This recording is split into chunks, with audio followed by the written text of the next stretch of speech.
Let's create a pivotal impact.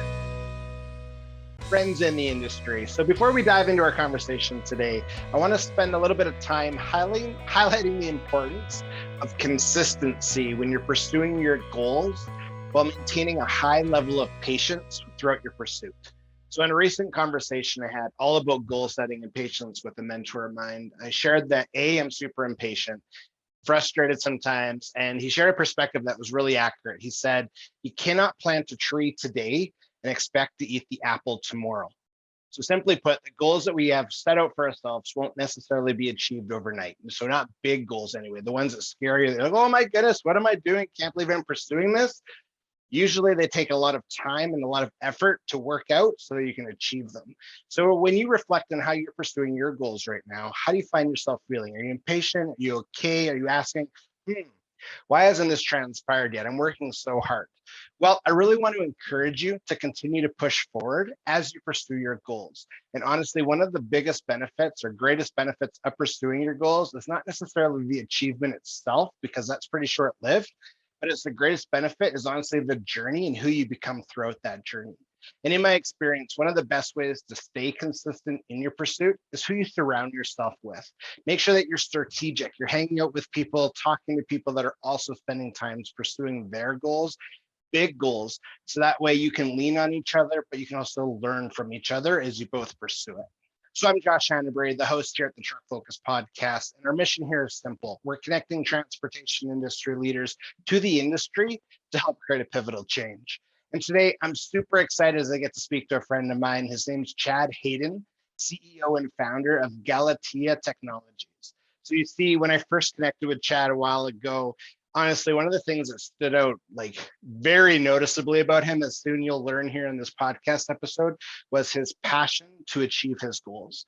But he also understands that achieving the goal, it's not just for him, it's not just for his team, but honestly, it's because of the fact of the impact they're having on some of the largest industries in North America, on our environment, and countless professionals working in these sectors. So during our conversation, we dive into the backstory of how his company went from an idea to a thriving company that's creating a huge impact in transportation and oil and gas industries through the utilization of technology and empathy with people. So one part of our conversation that honestly gets me super jacked up is when Chad highlights how their clients are able to consistently uplift and celebrate their professional drivers. So talk about an incredible recruitment tool, retention tool that we need to integrate into our fleets. So before we get started, of course, I really want you to check out Chad's website, connect with him on LinkedIn. The links are directly in the show notes. So you can go to the website or his LinkedIn page. And yeah, I just highly recommend that you get in contact with him right away. If this is the first time that you've ever checked out the Truck Focus podcast, I really want to welcome you to our community and to all of our dedicated listeners that keep showing up, keep showing your support. This means the world. Thank you so much. So I do ask now that you subscribe to the channel that you're listening to, but you're going to want to like this episode and share it out. Because again, Chad does such a great job speaking passionately, accurately, and I'm just super excited for our conversation. So as always that I like to say, I look forward to the impact this conversation is going to have. Let's get to it. All right, Chad, super jacked for today. I just want to welcome you to the Truck Focus podcast. And first off, this is a challenge to our listeners. I honestly believe today, Chad is going to pump up your life. And I say that because honestly, with the first time I had a conversation with Chad, I literally was just like, man, I'm vibrating from being jacked. And part of that is because he really cares about people. He really cares about our industry, but he also knows what our industry is up against. And him and his team are creating a kick-ass solution to really solve some problems. And part of that's through automation. Part of that is actually understanding, okay, you're a carrier, you're a producer. What are you going through? Oh, okay, I see this. Let's fix it. So super jacked for today. And Chad, just again, welcome to the podcast. Thanks for having me, Josh. I'm excited. That intro was awesome. Very cool. So to start us off, well, I guess if we wanted, we could stop recording now and that would be fine, but no, I'm just kidding.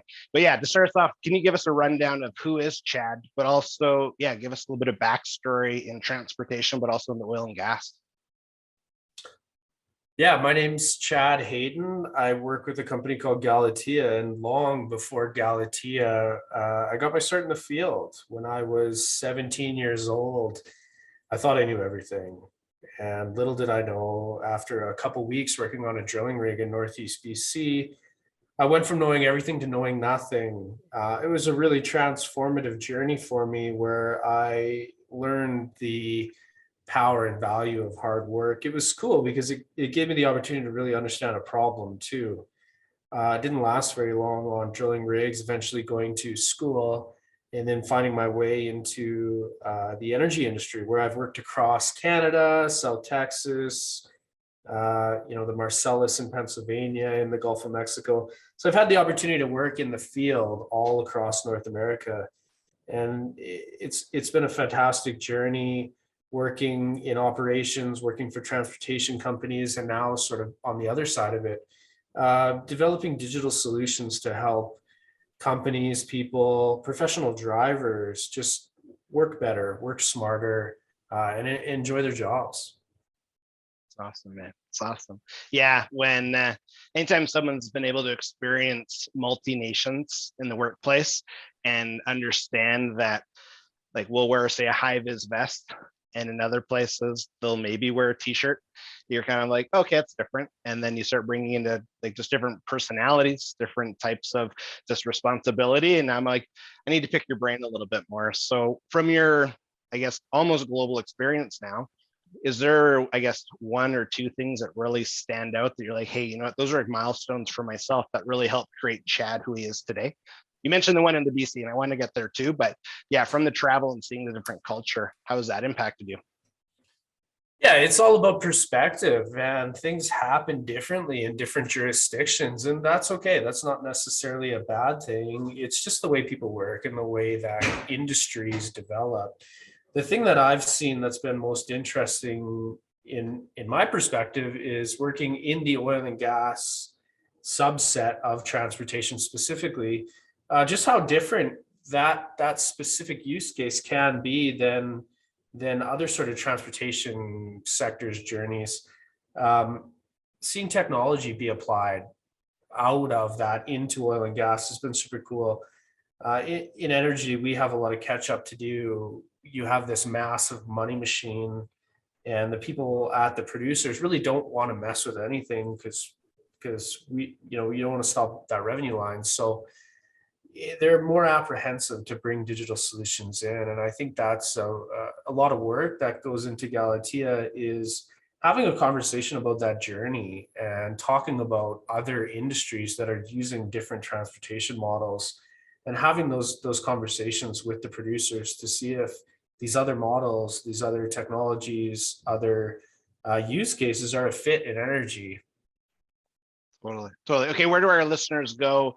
Yeah, learn more about your company. Maybe they are a hauler in the oil field space and they're saying, you know what, we need to tee up, or if they're a producer, but where should they go? Come find us on LinkedIn. We're pretty active in conversations on LinkedIn about the evolving, we call it a digital renaissance in oil and gas, and specifically in energy logistics. Come find us on LinkedIn and follow along. Nice. Nice. No, that's awesome. And okay, so from a company's perspective, you mentioned talking to producers. You obviously, we talked, well, we will dive more into the actual haulers, but can you, I guess, back us up a little bit and talk about what happened to say, you know what, I don't want to work for big corporates no more. I don't want to travel the globe. I got to have to settle down. And then you obviously started your company, but what sparked the concept? And can you also talk about the mission? What's the mission that you and your team are on? Yeah, those are both great questions. You only have so much fun in life, and when you're gallivanting all across North America, working in the field, eventually it's time to settle down. I ended up back in Canada working for an oil field service environmental company and being in charge of some of their assets and specifically the sales side of it. I realized that the decision making that was going on in that business wasn't what I assumed it to be. Working for this company, there's a bunch of waste generated as we produce energy, and I got to watch that waste be managed in the field. And it's produced by producers, oil and gas, energy producers. Transporters come and pick it up, and they take it to a disposal recycling facility. And sort of that interaction really opened my eyes. A lot of the assumptions that I made into the decision making process um, weren't accurate. The best example was, I gave pricing to an energy producer in Calgary here, and I did all my justification. I said, hey, this is going to save you a lot of money. And all of a sudden, the next month, I didn't see any revenue. So I went back to that producer and said, hey, man, I solved your problem. What happened? And he said, well, Chad, I give it to the guy in the field. I'm just so busy. I don't really have time. And the field guy's really good at managing it. So I said, okay, cool. I hopped in a truck and talked to the field guy. And he said, Chad, look at how crazy it is out here. I've got a million things going on. And the times that I generate a lot of waste are times when my facility's upset or it's just chaos. So I let the truck driver deal with it. So I went and talked to the driver and I said, hey, man, I'm at this company. We've given you the best pricing. And he goes, Chad, I don't even see the pricing. I'm working 12-hour days. It's crazy out here. I don't get a chance to stop for lunch. And your competitor has a hot dog machine. I just go there. All factors aside, it's where I go. And I went, wow, the decision-making process behind this, large OpEx spend isn't made intelligently. So from there, I actually went and worked for a transporter. I worked for a trucking company for 2 years because I needed to understand that. And it was fantastic. I got the opportunity to ride around with drivers. I got the opportunity to really understand what goes into that side of it. I have an appreciation for how to manage capital. I have an appreciation for R&M programs. I have an appreciation for what really goes in to managing transporter in the energy space. And that really gave me a great perspective on how I can make that life, that process, that workflow easier. And that's really what we're doing here at Galatea, trying to optimize the interaction between energy producer, transporter, and receiving facility. Hey, Josh here. Just a quick interruption of our conversation, as I really want to encourage you to connect with Chad and the team at Galatea Technologies directly, either on their LinkedIn page or by visiting their website. So I've included both links in the show notes. Let's get back to the episode. So again, I come from transportation, obviously, and I've worked for oil field haulers, which honestly was one of the best times of my life till I wanted to say, hey, you know what? I probably should get a little bit of sleep and I want a family and all that good stuff. So I relocated to Calgary. But have you found consistently what you're able to say to almost convince a carrier? Is it to use a program? So is it the numbers? Is it the time saving and hassle? And I guess what would the, just because we have a lot of carriers that listen. And I know that from an ownership standpoint, sometimes they're like, man, my team just doesn't want to change, or they don't want to change. What you're doing is revolutionize absolutely how the game is being played. So what advice are you saying consistently that's having carriers say, hey, yeah, okay, I see this. I see how I can make this work. Fundamentally, it has to be easier. You have to add value to that driver, to that trucking company owner, to their lives. If you're not doing that, why would they use this? We've worked really hard at Galatea to provide a solution that doesn't need to be downloaded on your phone, because I don't think you should be downloading my app on your own personal device. We worked really hard at Galatea to talk to the professional driver and say, hey, what's the difficult part about this? Filling out tickets, TDG forms, characterization, classification, really understanding those pain points and revolutionizing how we deliver it, because there's so many technologies out there that actually make the job of the driver and the job of the operator at the oil field facility harder. Yeah. And that's the wrong approach. It needs to be easier. When you can go to the driver and you can go to the operator and say, hey, I'm going to make your life easier. I'm going to give you back more time so you can do more important things than paperwork.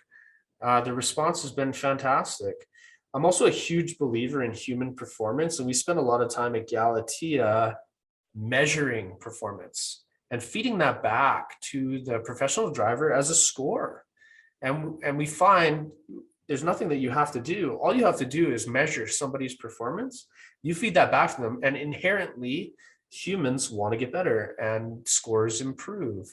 You layer on positive reinforcement, which we do through our application and communications with everybody sort of in that workflow.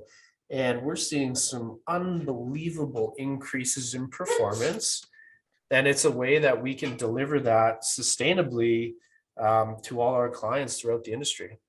Totally.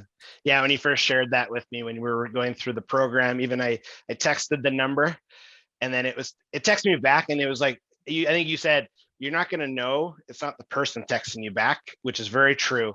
But then when you start talking about celebrating the profession, I'm like, okay, that hits me right where it counts, because that's really the space that I try and live in. I like humanizing companies. I like creating culture that actually has retention in mind, not just get your job or do your job, get your butt in the seat and drive.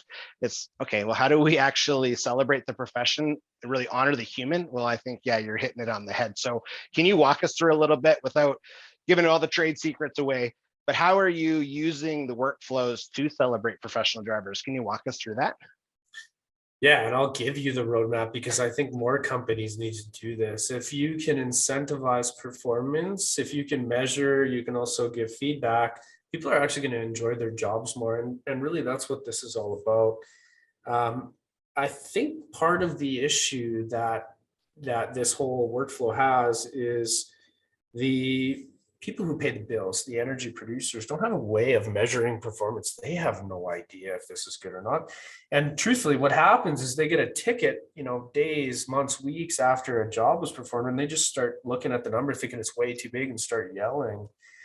What we really tried to do was create an upfront estimate and compare those estimates to actuals to find those anomalies. And the cool part about that is it actually allows us to rank driver performance. If you can go to a driver who's never had an attaboy, never had a good job, never had a thank you for coming out here and helping us, and you can deliver that, not only does that affect their performance into the future, but when you're calling for trucks, that makes them want to come out to your location, and it's worked really well.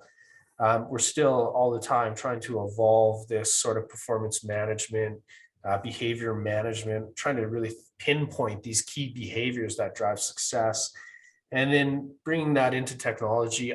People in the tech space talk about this as gamification. There's lots of buzz and stuff around that, but when you deliver gamification, simply like you mentioned, through text messages, through appreciation, through bringing in conversations with the actual producers, we find that feedback mechanism, that loop, really drives performance and makes people appreciate their jobs. And at the end of the day, it actually creates more efficient transporters. It's really hard to hire people. It's always been hard to hire people, especially now. We need trucks to be efficient, and that means moving more things with less hours, with less people. If we can drive that efficiency in the industry, if we can track performance, we can measure it, we can manage it. I think that's one of the ways that we pull through as an industry and start to alleviate some of the supply chain pressure that we've been feeling over the last couple of years. Totally. Yeah. So you hit a couple of things that, again, our first conversation, like I say this all the time when I talk to good people, and I'm like, man, I wish we would have recorded that, because I get, like, when we're obviously virtual, I shake my head a lot. I get dizzy. I like have to readjust my chair, fix my shirt, because I'm just like so into the conversation. So I think anyone that's ever checked out the Truck Focus podcast really knows that I have a heart for professional drivers, and I'm a former driver myself. So I think that's part of it. It's removing the just factor and eliminating the excuse of, well, I'm just a driver. No, you're not. And so when you're looking at the recognition component, I've talked about it before, but there's a video. Have you heard of that video game? Like, there was a study, well, I'm sure there's multiple studies about video games and why they're addictive to adults, especially men. Tell me more. Okay, so so I'll try and get this right so I don't sound like I'm adding to it. Because anyway, when a typical male goes to work, female, this could apply to females too, absolutely, but the study was done on males. They wake up in the morning, they have an okay breakfast. What do? They go to their job. Is anyone happy to see them at the job? Maybe. They do their job. Do they get any type of positive recognition? Maybe. They go home at the end of the day. Do their kids give them all the love in the world? Maybe. Does their wife seem super happy to see them? Maybe. Okay, so they eat a mediocre dinner. They sit down on the couch, 7 o'clock at night. Their day is long. They're a little tired. What do? Okay, let's play some video games. They go on Xbox Live. First thing that you do, oh, it's so good to have you back, X. Oh, great headshot. Oh, good jump shot. Oh, you're getting all this validation for doing good stuff.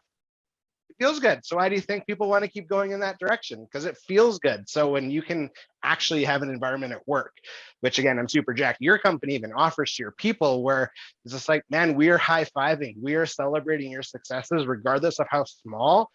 That's retention. That's culture, because people ultimately feel like they're part of something, and it's not just, yep, swipe my card, I'm here. Okay, see you next week. Like, it's really important. So the fact that you've seen that, you've implemented it, you've obviously invested some time and money into it, carriers are using it. I could only imagine, just from myself, again, being a former driver, you eliminate the just and you celebrate the profession and the person. So I think that's really key. And I also can see from a operation standpoint, to gain that efficiency, when a professional driver is just like, well, of course I'm going to do that, not necessarily selfishly, but subconsciously, that's part of it, to say, well, I can add a little bit more here, or I'm going to watch my idle time so that way I'm not burning unnecessary fuel, all of those things, the carrier benefits. Then my next question to you is, have you seen the response from the producers saying, Chad, whatever you and your team are doing with the carriers and with us, like, this is working? Like, are they starting to really see kind of the magic there and just the relationships better, more productivity, obviously more profit? Yeah, it's a $40 billion business in North America. That's transportation and disposal. Our lowest client is saving roughly 20% on a $40 billion business. There's a lot of efficiency there. But truthfully, it's not just the generator that sees the value. In oil field hauling, typically how it works is the operator goes and does his run and then gets on the phone and tries to call trucks and line up trucks for tomorrow. When you're running a trucking outfit, giving your employees 6-hour notice on when they got to go to work, that's difficult. That causes a bunch of strain on people. I've got 3 little kids. If I had to up and leave before dinner, I can't imagine that. So one of the other things that we're trying to do is help producers understand, you do this a lot actually in commodities, in products, in consumer packaged goods. It's around intelligence and forecasting on scheduling. We don't really do it very well in oil and gas until we came along. We spend a lot of time understanding how fast the tank fills up. We spend a lot of time understanding what's actually in that tank. Is it going to tank separate? What is the ambient temperatures, pressures, situations that's going to cause a different load event? And then instead of returning to a transporter and saying, hey, I need 5 loads tomorrow, we're returning to transporters and saying, hey, here's a 10-day plan. It's much easier to plan a business, to plan routes, to plan drivers when you're looking into the future. And, it happens sometimes right now. And it's this tribal knowledge that these old operators have because they've worked this field for 20 years and they just understand how it works. The advent of machine learning and artificial intelligence allows us to capture that same data set and really understand these nuances in the field that unlock this ability to automate scheduling in the future. The joy to that, the advantage to that is it makes the transporters' lives easier. They're more effective. By being more effective, it actually costs the producers less money to haul each load. Then again, there's wait times at all these disposal facilities. Like you mentioned earlier in the app, we capture this via text message instead of having to have some sort of device out there. It's that relationship between when a tank fills up, when there's a transporter driver available, and then what is the right time to land it at a facility. We sort of play that out into the future a lot more than anybody else. And like you had asked earlier, the results are 20% cost savings. Now, the cool part, the part that I stand on my chair and clap and I'm super excited about is I'm a huge advocate for Canadian energy. I've worked across North America. We have clients in the Middle East today. There is no jurisdiction on the planet that produces more responsible from the operational, financial, and environmental aspects than Canada. We do such an amazing job at it. And our solution helps producers not only save costs, but also increase environmental performance, send water to places that aren't just deep well injections, to reuse opportunities, to another operation that's going to use it in fracking or all of these other sort of events. That's a fantastic upside too. And I think it's a story that as people in this profession, in this jurisdiction, um, need to become advocates of. And just like you're an advocate for that professional driver, I like to say that I'm an advocate for Canadian energy. So powerful, man. Good. Yeah, I'll join you. I'll clap too, because it's interesting when you think about like, okay, what actually impacted your life to really impact your journey. So pivotal impact. And I think it was, so I have a good friend who I did an introduction to via the email, but we talk often just on impacts and how did we get to our brain, or how do we get to the way we think? And how do you change the way that you actually think? So when you really, really care about something, there's a reason behind it. And chances are it's because it's had a positive impact in your own journey, which obviously you've experienced and I've experienced. And when I think about oil, Canadian resources, oil fields, and I think about the relationships that I've had, I think about the opportunities I had to learn, the amount of training. Like that was the first time like I was invested into by being trained very vigorously for a few weeks before I could even do anything. And to me, I'm like, wow, I must be somewhat important, man. This is really cool. Maybe that's not as true as I thought back then, but it was awesome. And like honestly, like from anything from flying up to camp for the first time to seeing one of the world's biggest cranes on site, like just like, oh my goodness, beast mode, to the coveralls experience, the relationships and the families you build on site because you're away from your actual families for 21 days. You're just like, man, but just knowing again, it's clean, it's environmentally friendly, it's some of the best product globally. Like there's all those benefits where it's really nice to see just your perspectives of it and how you're able to take that passion and care and say, you know what, I'm going to do something to make it better. And yeah, I just get super jacked in that space. So I honor that in you, my friend. It's good. I appreciate that. Absolutely. So another favorite topic of mine is automation, digitalization, and not just from a user perspective. I like that it's not an app because app overload is real. And I have an app for that. It was a funny slogan that you're still like, yeah, I bet you do. So that is really nice to see. In your opinion, how are our companies adapting once they go from paper to digital, to automate, to click one button, it does 9 things and it saves them time? How are companies adapting to that? Are they like culture shocked? Are they like, oh, this is crazy? Or are they like loving it? Well, it's a conversation. We call it at Galatea the roadmap to automation, and it's a series of steps. First step is really that digitalization. There's 2 words, digitization or digitalization. Digitization, we think, in our opinion, is simply taking a paper document, transcribing it into a digital format. Now, digitalization starts to apply intelligence. The cool part about applying intelligence to that, one great example is when you move any type of oil field waste, you need to have a manifest, which serves as your TDG document. Well, managing TDG regulations, Directive 58 from the AER's regulations, it's really difficult to do.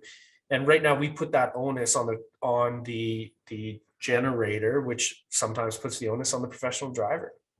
How can we help them by providing intelligence to arrive at the right characterization and classification, to understand what is the right TDG classification, what is the right placards. And you do that through working that and doing that and having to go through that yourself. Instead of presenting a big flow chart and having people wander it, in our application, we ask simple questions like, is this being hauled in a vac truck? Is this waste flammable? And here's what you'd have to do to figure it out. It's so people can understand it and arrive at that. And as we're doing that, we're really teaching them about that. So that's step 1, digitalization. And now that we have that data somewhere, we can actually look for opportunities to optimize. That's the second part of it. Now that everything is digitalized, we can start to look for better routes. We can start to look for alternative options. We can start to look at everything on from the scheduling side of it to the disposal side of it, timing, all these sorts of things. And as we go on that journey, we really look for 2 or 3 opportunities to optimize. And then once you do that, you have to build rapport within the company, because you have to get the buy-in of the people, the drivers, the operators out in the field that, hey, these guys are really doing something cool here. Just like you'd mentioned earlier with driverless vehicles, I hope somebody doesn't buy a Tesla and just hits the autopilot button the first time they jump in. This is a process that we got to take with our clients. It starts with digitalization. Then we start to introduce optimization. And eventually, once the clients, we built enough rapport and the field people trust us, we move to that next step, which is full automation. And what full automation to us means is that the tanks will actually start to dispatch or request their own loads into the future. When we get this information digitalized back, think about a truck ticket. We'll compare that truck ticket to actuals. We'll look at performance. And then instead of it having to go to an AP person for the paper to be shuffled, we'll just automatically pay it. That's fantastic because then we can actually take day sales outstanding or the time from doing the work to getting cash in your bank account down. And it requires less people to manage this process.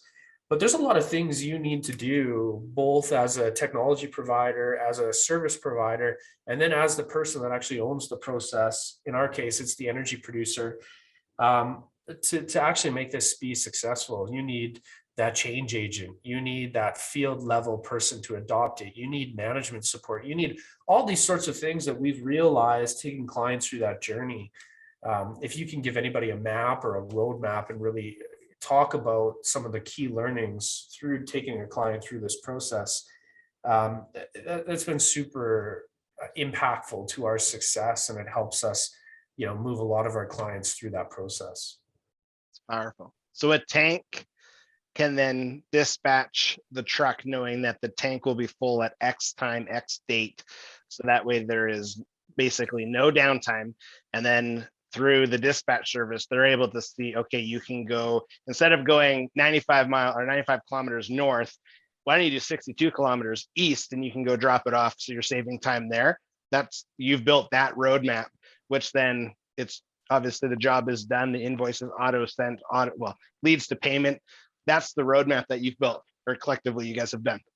Oh yeah, and we've even taken it to another level.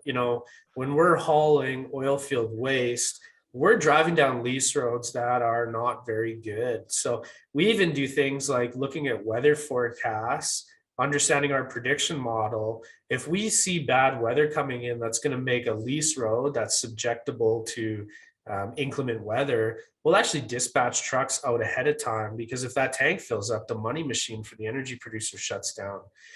And producers already do this. Good operators in the field already know these things, but we've been able to systematize it, digitize the right data, bring in those tank level sensors, understand the impacts, create models, intelligence models, and then apply this out into the industry.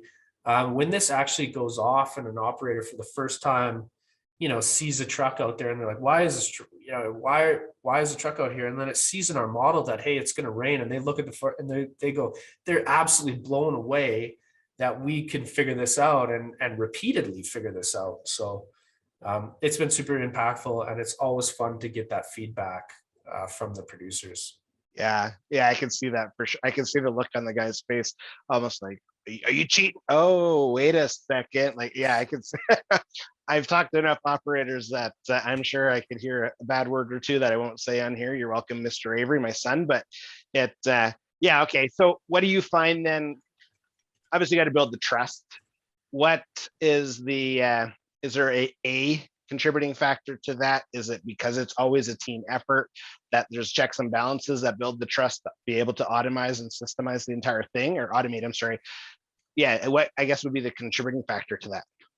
There's lots of them, and we've thought we nailed it a few times, and honestly, we're trying to figure out the recipe.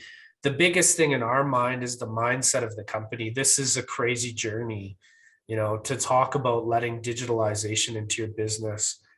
There's a couple ways that it happens. You get a change agent in there that can have a couple good opportunities, and then they develop a track record, and then the company says more. Just like what's going on in the transportation industry around logs. There's this drive and this need for companies to apply digitalization, because that's the only way they're going to be in compliance. So that's the other opportunity there. And we do see that from regulatory pressure. And then the other one is a lot of the big companies talk about these futuristic workflows and how can we incorporate a lot of the cool technologies. If you get the time to listen to them and they can tell you what their vision of the future, the whole goal, like a merge lane, is to get there at the same time they are with the right solution. And we've had a lot of success having conversations with the big companies that have their eye on future workflows and having honest conversations about where we're at today and how do we get to that sort of merge lane together at the right time to be effective and enable some of these, these futuristic, less touch, more automated solutions. So powerful, man. I'm happy for you. I think that's super exciting. So I think overall, I didn't lie when I hyped you up at first. And yeah, those I can see on camera, like I keep shrinking in my chair because when he's chatting, I'm smiling and head bobbing because I'm like, yes. So I appreciate that, man. I appreciate all the content, but also more of the value that you're bringing, the passion, obviously, that you serve with your team. So before we end our conversation today, I do have a couple of what I call staple questions that I feel are really important. Obviously, on the podcast, we're in the transportation, logistics, oil and gas, all those great industries. And when you're thinking about your journey and you think about your legacy, not when you're dead, in the moment, intentional living, intentional creating an impact, are you aware of the impact that you're having on your team, but also on major industries, major companies? Like, are you consciously thinking, yes, because of these things that are happening, I see it, I'm aware of it, and I own it? Or is it something you even think about? Yeah, I've worked for a lot of really bad managers at a lot of really bad companies. So I spent a lot of time with culture and thinking about how to create a business that I would actually love to be in, and making sure that we're training people about how that survives. We wrote this guidebook for Galateans. It's sort of our handbook on, we call it How We Climb Mountains, but it really sets the foundation for who we are, how we act, what is our mission, what is our vision. Um, Also, I think towards the legacy conversation, energy, the big construct of energy, we're going through this massive energy transition, and that is a transition. And it is going to take all forms of energy to get through that. I look at my own personal life with a couple of kids. We're only plugging in more devices. We're only using more electrons. Hopefully one day I'll be able to afford a Tesla because they seem like a super cool car, but you got to plug that in. And those electrons have to come from somewhere. And I really, really, really hope that the last hydrocarbon molecules that are used for things like plastics and in transportation come from Canada, because we do such a good job managing this, and we really, really care. We do such a good job managing the environment, such a good job managing water, such a good job managing, the financial aspects of the business. I'm a huge advocate for it. And I think the more that we can learn about energy and that sort of energy ecosystem, and where your electrons that come into your house, when you turn on your furnace, where does that gas come from? When you go to fill up your truck, where does that hydrocarbon molecule come from? Because we work all over the world, and the way that some jurisdictions produce hydrocarbons are much different than how we do it in Canada. This recent unfortunate conflict in Russia has really brought to light energy security and how important that is for us. We have all of these luxuries that we take for granted. And a lot of it is due to, our secure energy security, and the ability that we have in Canada to produce, sustainable energy. So I'm a huge advocate of that, and I hope that comes through in conversations like this, and through how we portray ourselves and talk about ourselves on, platforms like LinkedIn. Yeah, man, totally does. Yeah, and I appreciate that, and I appreciate your intentionality, because I think, yeah, there's a lot of people in life that just kind of skip through life and don't really pay attention to the left or the right. But when you're actually intentional and you understand how things work and how things happen and you can make things better, I think that's key. So I appreciate that. So a little bit of your backstory. You mentioned that you got to spend time with professional drivers in the truck, which I think is awesome. You obviously spend a lot of time just with your own company constructing an incredible tool to celebrate professional drivers. So how, or I get not how, but what would you say is something that you're most grateful for or respect about professional drivers? I think we've afforded so much luxury in our life, and we take professional drivers for granted so much. We don't understand that when you are a professional driver, you are sacrificing so much of your life. You're sacrificing birthdays, graduations, holidays, anniversaries, all these sorts of things to ensure that, I've got cool t-shirts and hats, and I've got food, and I've got all this sort of stuff. I really honestly don't think the average person appreciates the commitment, the sacrifice that goes into being a professional driver. When we think about the future, one of the jobs that's going to increase, not decrease, is professional drivers. And I hope there's more and more solutions that go help professional drivers with training, better understanding, support, technology to make their lives easier. It's a profession that I think young people should absolutely consider. We need to figure out a way to make it more rewarding and attract people to it. Um, I look at how often even that Amazon person is in my house every day. The When you get a product and you look at where it was made, that's an incredible journey to get blueberries from Chile to Costco. That's a lot of transportation that goes into that. And when you're eating those blueberries, I don't think many people appreciate the logistics, the professional drivers, the transportation industry that's worked really, really hard to get that there. Totally.